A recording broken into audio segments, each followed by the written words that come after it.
श्री शिवाय नमस्तुभ्यम। हर हर महादेव।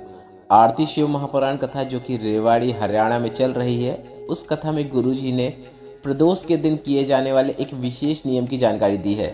गुरुजी ने 3 ऐसी जानकारी दी है जिसमें आपको बेलपत्र के वृक्ष के नीचे जाके 3 चीज़ें करना है, जिससे आपको जो आप चाहते हैं वह आपकी कामना शीघ्र पूरी हो जाती है।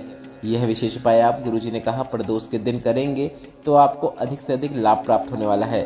उसे जानने से पहले गुरुजी ने अपनी पिछली कथाओं में एक विशेष शिवलिंग पर स्थान बताया था। गुरुजी ने कहा था अगर आप प्रदोष का व्रत नहीं कर पाते हैं या फिर प्रदोष का कोई पूजन नहीं कर पाते हैं, पर अगर आप शिवलिंग पर एक विशेष स्थान है जहां से जलाधारी से जल नीचे गिरता है, उस स्थान का आप स्पर्श श्री शिवाय नमस्तुभ्यम या फिर नमः शिवाय या फिर ओम नमः शिवाय बोलते हुए कर लेते हैं तो आपकी जो भी कामना है वह 5 दिन के अंदर पूरी होती हुई नजर आने लगती है।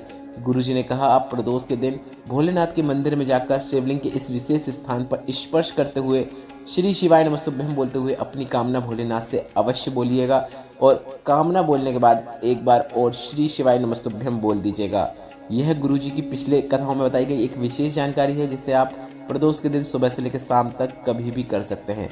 अब आरती शिव महापुराण कथा में गुरुजी ने बेलपत्र के वृक्ष के नीचे 3 कार्य करने को कहा है।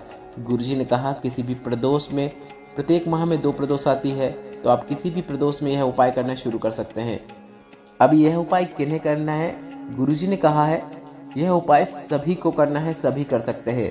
अगर आप अपने जीवन से दुख, तकलीफ, कष्ट को दूर करना चाहते हैं, अपनी आर्थिक स्थिति को मजबूत करना चाहते हैं, अपने जीवन में भोलेनाथ की कृपा प्राप्त करना चाहते हैं, तो आपको बेलपत्र के वृक्ष के नीचे जाकर यह 3 चीज़ें करना ही है। गुरुजी ने अब 3 कौन सी चीज़ें बताया है आप वह भी समझ लीजिए। आपको बेलपत्र के वृक्ष के नीचे जाकर एक कलश से जल अर्पित करना है। जल अर्पित करते समय आप बिल्वेश्वर महादेव या फिर श्री शिवाय नमस्तुभ्यम या फिर नमः शिवाय या फिर ओम नमः शिवाय मंत्र का उच्चारण कर सकते हैं। पहला कार्य यह है कि आपको बेलपत्र के वृक्ष के नीचे जाकर एक कलश जल अर्पित करना है। दूसरा कार्य यह है कि आपको बेलपत्र के वृक्ष के नीचे एक दीपक प्रज्वलित करना है। अब गुरुजी ने अपनी पिछली कथाओं में बेलपत्र के वृक्ष के नीचे अगर आप दीपक प्रज्वलित करना चाहते हैं तो गुरुजी ने कहा है आप घी का दीपक प्रज्वलित करें और इस दीपक में आप लंबी बाती का उपयोग करें। इसके बाद गुरुजी ने जो तीसरा नियम बताया है, गुरुजी ने कहा है बेलपत्र के वृक्ष के नीचे जो मिट्टी होती है उसी मिट्टी का उपयोग करते हुए आपको एक तिलक लगा लेना है। थोड़ी सी मिट्टी को प्राप्त करते हुए आप उसे अपने मस्तक में फेर लीजिए, तिलक जैसी आकृति बना लीजिए। बस इतना ही करना है। यह तीनों चीज़ें आपको प्रदोष के दिन करना है।